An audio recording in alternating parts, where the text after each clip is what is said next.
Muy buenas a todos, Dios los bendiga. Una vez más, aquí estamos en el nombre de nuestro Señor Jesucristo saludándoles y vamos a meditar una vez más sobre su palabra, pero antes acompáñeme en oración para pedirle la guía a nuestro Señor. Acompáñeme, nuestro Dios y buen Padre, gracias te damos en este día. Danos, Señor, la sabiduría para poder enseñar tu palabra, pero a la misma vez, Señor, para edificarnos a cada uno. Y tengamos, Señor, esta meditación basado en tu palabra y lo que tú nos vas a enseñar. Este día sea para la honra y gloria para ti, pero también, Señor, para conocerte más y que nosotros tengamos un tiempo de meditación sobre nuestras propias vidas y también, Señor, cambios que quizás tengamos que hacer. Gracias, te lo pedimos en el nombre de Jesús. Amén. Como todos sabemos, nuestra serie Dios de Pactos. En el verso 6 del capítulo 6 de Éxodo, ya lo hemos leído y lo vamos a recordar y dice: por tanto dirás a los hijos de Israel, yo soy Jehová, yo os sacaré de debajo de las pesadas tareas de Egipto, os liberaré de su servidumbre y os redimiré con brazo extendido y con gran justicia. Y en el 7 dice: os tomaré como mi pueblo y seré vuestro Dios. Dios bendiga su palabra. La semana pasada vimos cómo el Señor dice: os sacaré de debajo de las pesadas tareas de Egipto. Es cierto. Recopilando, vimos que sí, a cierta manera el Señor los sacó de la tierra de Egipto. Esas pesadas tareas que se mencionan, levantando adobes, levantando bloques, haciendo todas esas tareas grandes, estaban bajo una esclavitud y eran maltratados y vivían muy mal.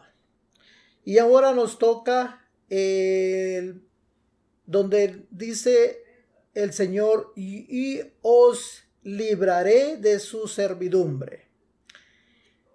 Dice la palabra: y os libraré de su servidumbre. No es lo mismo, quizás usted dice, pero si ya lo sacó de Egipto, ya están fuera de Egipto, ya deben de estar libres. Bueno, en cierta manera sí. Pero la palabra muy importante también es librarlos de la servidumbre. Una pesada tarea que tenían y ahora los iba a sacar de la servidumbre. ¿Cómo es la servidumbre? Salirse de la servidumbre es como, ¿cómo podríamos ponerlo?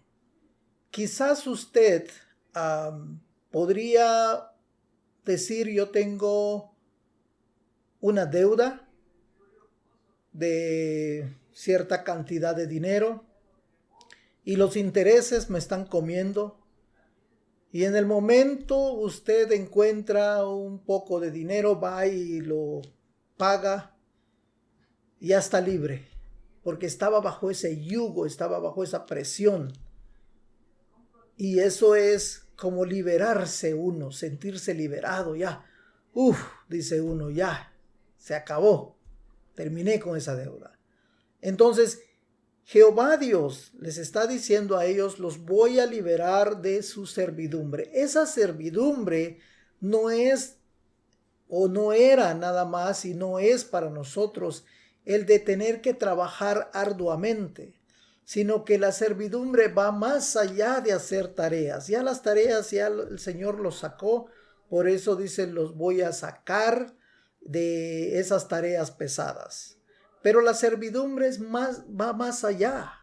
Estar uno atado como esclavo era estar siempre a la orden de ese amo, a la hora que sea.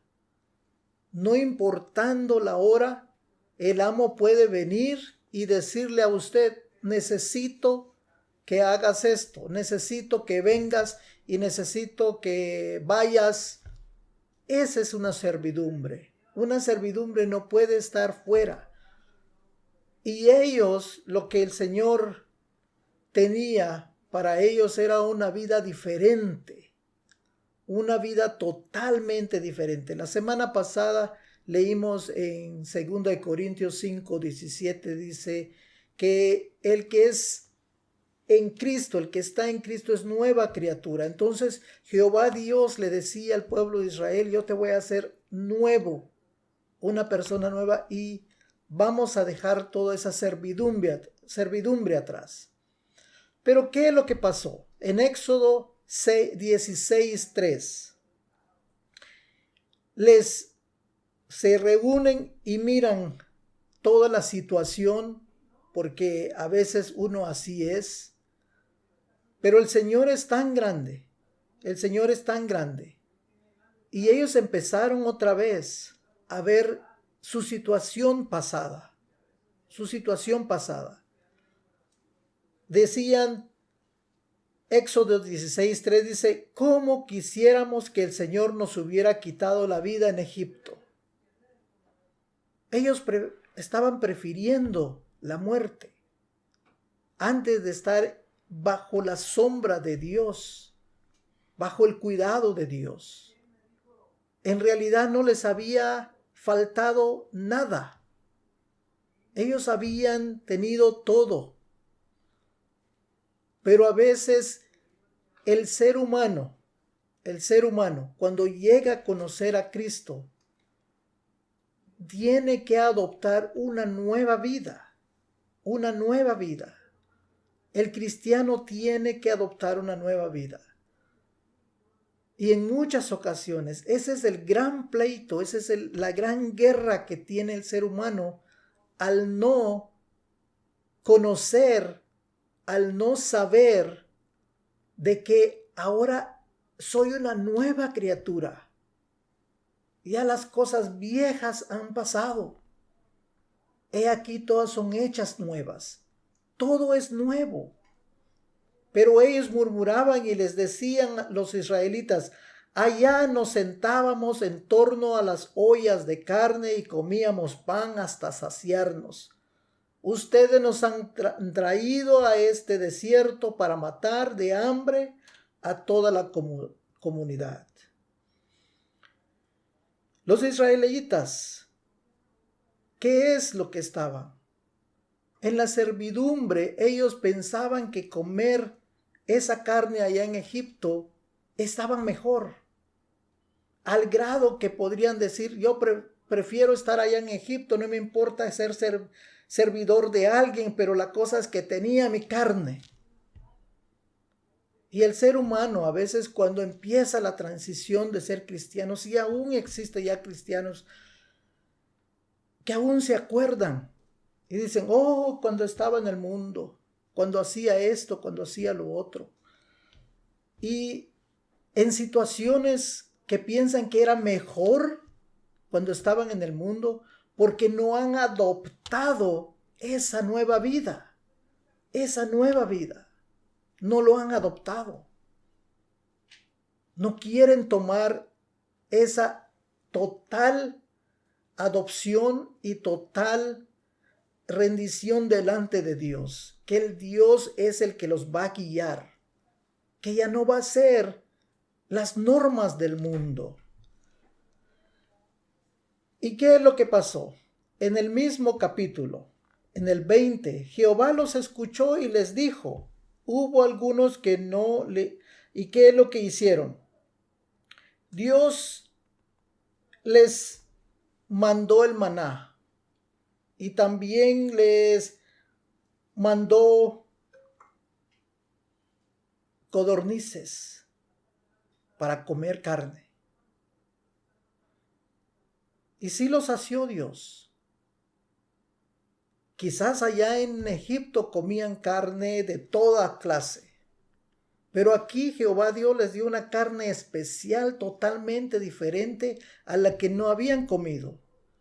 Quizás ellos comían pan allá, pero no era el mismo pan. Dios les estaba diciendo, este va a ser ahora tu nuevo alimento. ¿Y qué les dijeron, no vayan a tomar más de lo que debían tomar. Pero a veces el hombre no quiere entender, la torpeza del hombre no quiere entender.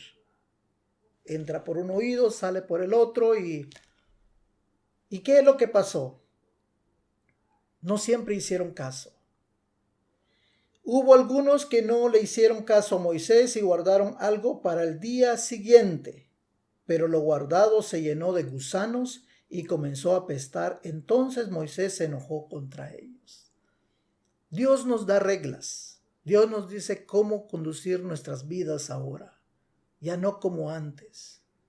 Y eso es lo que a ellos les faltaba bastante. Y más adelante, vamos a ver otros versos que hablan sobre la vida ahora, las prácticas que tenían los israelitas en Egipto y puedes semejarse a la nuestra.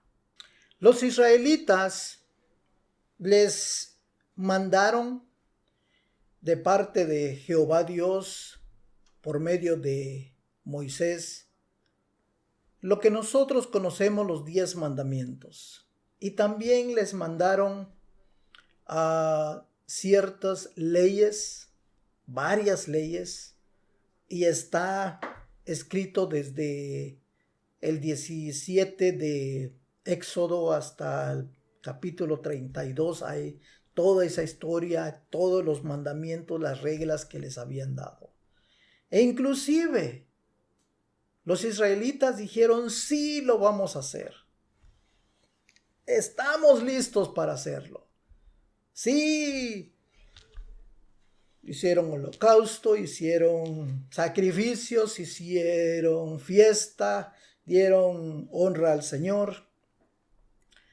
Y en muchas ocasiones, comparando con nosotros, hay personas que han estado ya como cristianos o conocen, han escuchado mucho la palabra del Señor, pero a veces y en muchas ocasiones aún siguen haciendo prácticas que nada tiene que ver en la Biblia, que están prohibidas en la Biblia. Y eso les puede acarrear grandes dolores de cabeza, porque no quieren salir de ese fango. Y los israelitas, también nosotros, si cometemos ese mismo error, llegamos a tener dolores de cabeza. A veces el Señor no puede prosperar a la persona. Y por eso sigue diciendo, estaba mejor en el mundo, así como decían los israelitas. Estaba mejor allá, me iba bien, tenía dinero y todo eso.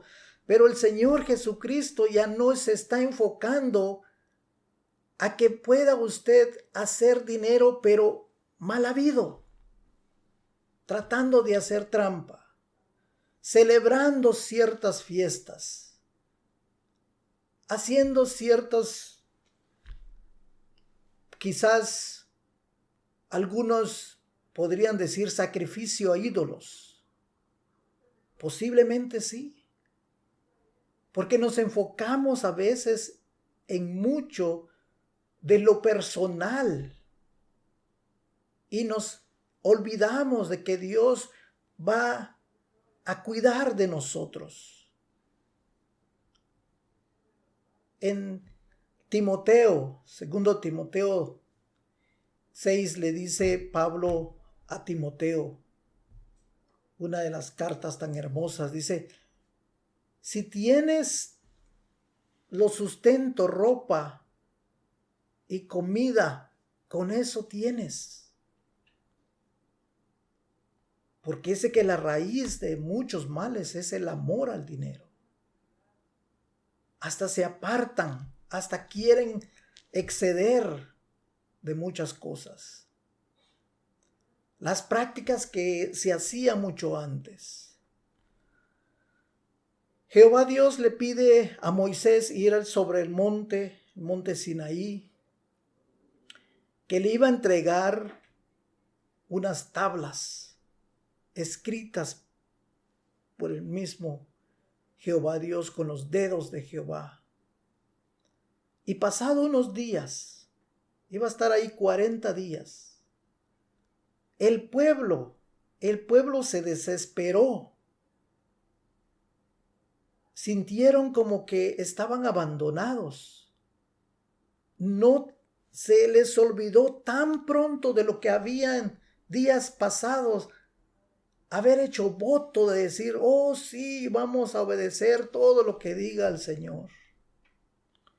En Éxodo 32 de 1 al 6 nos dice, al ver los israelitas que Moisés tardaba en bajar del monte, fueron a reunirse con Aarón y le dijeron, tienes que hacernos dioses que marchen al frente de nosotros porque a ese Moisés, vean cómo se refieren ya a Moisés, ya no es el líder, ya a ese despectivo ya, que nos sacó de Egipto, no sabemos qué pudo haberle pasado. Le echaban la culpa a Moisés siempre. Nunca habían reconocido de que Jehová Dios fue quien los sacó de Egipto. Y a veces nosotros no reconocemos que quien murió por nosotros fue Jesucristo, no una persona. No el algarabío, el hacer esto, hacer lo otro, las prácticas aquí, las prácticas allá. No es lo que nos salva a nosotros. No es porque sea muy bueno me va a salvar a mí. No, nomás la sangre de Cristo me puede salvar. Se les olvidó la forma en que le están hablando a Moisés. Porque a ese Moisés que nos sacó. ¿Se imagina? Ya no están diciendo Jehová. Se les olvidó tan pronto. Se les olvida. Y volvemos a lo anterior. Aarón les respondió, quítenles a sus mujeres los aretes de oro y también a sus hijos e hijas y tráiganmelos. Todos los israelitas se quitaron los aretes de oro que llevaban puestos y se lo llevaron a Aarón, que los recibió y los fundió. Luego cinceló el oro fundido e hizo un ídolo en forma de becerro. Entonces exclamó el pueblo de Israel, aquí tienes a tus dioses que te sacaron de Egipto. Recién vieron las grandes plagas, cómo Jehová trató al pueblo de Egipto, cómo partió el mar, todos los milagros que le dieron, el agua que tomaron. Ahora acaban de hacer un becerro, un ídolo. Y dicen, aquí está, es el que nos sacó. Cuando Aarón vio esto, construyó un altar enfrente del becerro y anunció, mañana haremos fiesta en honor del Señor. A veces nosotros nos metemos hasta en la misma iglesia, tratando de celebrar, tratando de hacer fiestas que a veces no tienen nada que ver al caso de que lo que dice la palabra del Señor. Y es muy cierto, hemos visto. Y yo lo digo así. Y no sé si me van a censurar, pero que me censuren por decir la verdad. Hay iglesias que celebran, ellos dicen la celebración de la cosecha, pero la verdad están celebrando Halloween aquí. O hay que traer a los niños y hay que darles su dulcecito. ¿Será que eso es parte de Dios? No creo, eso no es de Dios. No es de Dios. Entonces hay que tener mucho cuidado. En efecto, el día siguiente los israelitas madrugaron y presentaron holocaustos y sacrificios de comunión. Luego el pueblo se sentó a comer y a beber y se entregó al desenfreno. Entonces el Señor le dijo a Moisés, y Moisés lo mandan y se dan cuenta de que estaba desenfrenado el pueblo. Se metió donde no debían meterse. Y hay muchas personas en este tiempo que aún piensan en el desenfreno.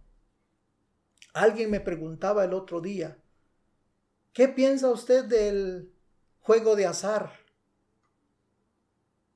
Digo, para muchos es una diversión, para otros es una adicción. Pero es mejor no tocarlo, porque puede llegar a una adicción y usted se puede enredar. Y eso es peligroso, porque usted puede llegar a gastar todo el dinero de la semana en cosas que no debe, mientras que sus hijos estén sufriendo. Y hay otras cosas que muchas personas aún practican. Y usted sabrá, por eso les decía, que vaya a ser de reflexión. ¿Qué cosas del mundo que aún la iglesia quiere practicar? Esperemos que no caigamos nosotros en eso. El Señor es estricto.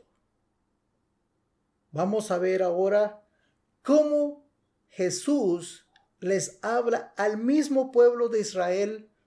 Y vamos a leer ahorita en Juan 8, 31 al 34.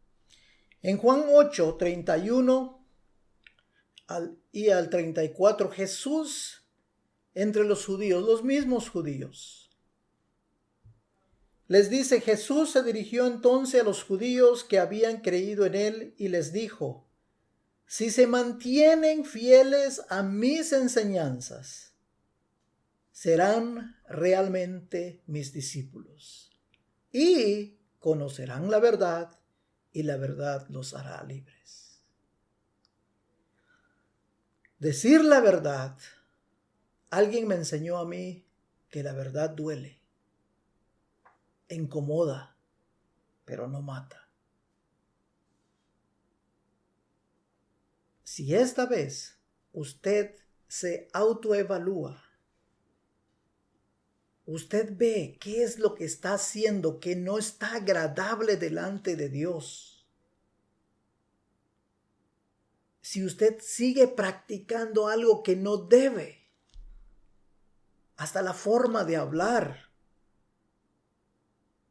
de cómo tratar la familia. Si tiene aún enemistades, la verdad no está en usted.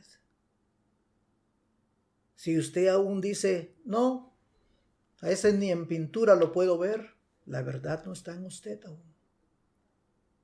Y yo le estoy diciendo, hay que reconciliarse. Hay que reconciliarse. La verdad a veces es difícil de aceptar.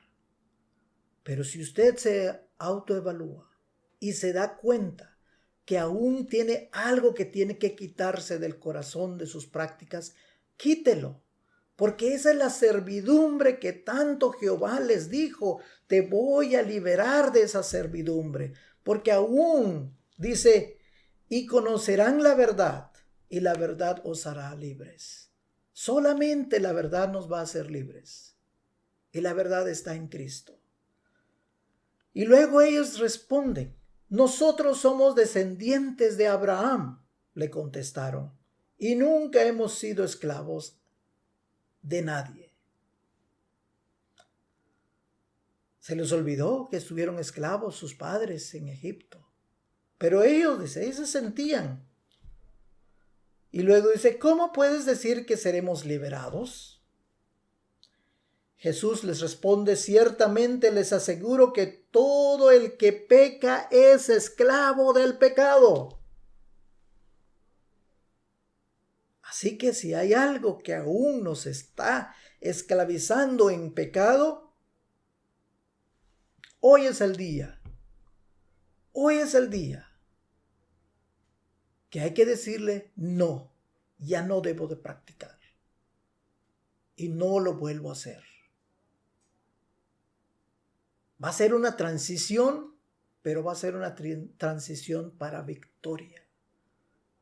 Esa transición, ese paso que usted va a dar, el Señor lo va a bendecir. Porque dice, si van a estar, dice, si ustedes, les dice el Señor, son fieles a mis enseñanzas, serán realmente mis discípulos. Todas las enseñanzas como les dieron al pueblo de Israel, ellos no fueron fieles, así que no fueron y no llegaron a ser sus discípulos. Y usted y yo nos está hablando la palabra otra vez. ¿Queremos ser libres? Yo sí quiero ser libre. El que es esclavo al pecado, hay que responder y decir, hay que hacerlo. ¿Por qué? Porque las prácticas que nos da el mundo, ¿viene de quién? Viene de, como dice Jesús, vea lo que les dice en el verso 42, capítulo 8 de Juan. Si Dios fuera su Padre, se les contestó Jesús, ustedes me amarían porque yo he venido de Dios y aquí me tienen. No he venido por mi propia cuenta, sino que Él me envió. ¿Por qué no entienden mi modo de hablar? Porque no pueden aceptar mi palabra. Ustedes son de su padre, escúchenlo, dice la palabra del Señor, no lo digo yo, ya lo saben, ¿verdad? Ustedes son de su padre, el diablo, cuyos deseos quieren cumplir. Desde el principio este ha sido un asesino y no se mantiene en la verdad, porque no hay verdad en él. Cuando miente expresa su propia naturaleza porque es un mentiroso. Es el padre de la mentira. Y sin embargo, a mí, que les digo la verdad, no me creen. ¿Quién de ustedes me puede probar que soy culpable de pecado? Si digo la verdad, ¿por qué no me creen? El que es de Dios escucha lo que Dios dice, pero ustedes no escuchan porque no son de Dios. Si usted escucha, si usted entiende, usted es de Dios. Basta ya de aquellas prácticas. Basta ya de esa servidumbre. Busque al Señor. Arrodíllese delante de Él. Y usted puede ser libre de esa esclavitud, de esa servidumbre. Porque eso es servir. Y usted puede tener una lista de cuáles son esas cosas. Más adelante se les voy a dar unas cuantas. Y para terminar, el Salmo 139, 23 y 24 nos dice el salmista, examíname, oh Dios, y sondea mi corazón. Ponme a prueba y sondea mis pensamientos. Fíjate si voy por el mal camino y guíame por el camino eterno. Yo quiero pedirle a Dios que sondee mi corazón. Por eso le digo, una autoevaluación, pidiéndole la guía al Señor y que sondee mis pensamientos, esos pensamientos que me pueden derribar o que me pueden llevar a la ruina. Y que me muestre el Señor, nos está mostrando en su palabra, que si vamos en el camino erróneo, y me dice, guíame por el camino eterno. Usted y yo tenemos una tarea, y esa tarea es decirle al Señor, Señor, guíame. Ya no quiero ser servidor de aquellas malas prácticas que me dañan a mi familia, dañan a mi iglesia, dañan a mi comunidad y dañan a ti, y estoy en contra de tus enseñanzas. Usted tiene el poder en sus manos. porque el Señor se lo ha dado. Hágalo y verá que el Señor lo va a recompensar. Oremos. Señor, nuestro Padre Celestial, te pedimos que tú nos guíes. Te pedimos, Señor, que tú guíes a ese joven, a ese niño, a esa madre, a ese padre, que quizás, Señor, no han tenido el valor de poder, Señor, decirle la verdad a sus hijos, o los hijos decírselo a los padres que están errados, que debemos de seguir tus caminos y a no ser servidores, Señor, de la maldad. Padre, te pedimos que nos reconcilies, que nos muestres, Señor, el camino eterno, como dice el salmista. Gracias, Señor, por tu palabra. Bendice a todos mis hermanos, a todos nuestros oyentes, toda persona que, Señor, va a escuchar este mensaje, y que sea, Señor, de edificación, de arrepentimiento y de acercamiento hacia ti, Señor. Líbranos, oh Señor, como dice tu palabra, y que seamos libres, vivir libres en ti, Señor. En el nombre de Jesús te lo pedimos, oh Padre. Amén. Dios los bendiga a todos. Si Dios nos lo permite, nos veremos la siguiente semana. Bendiciones a todos. Dios los bendiga.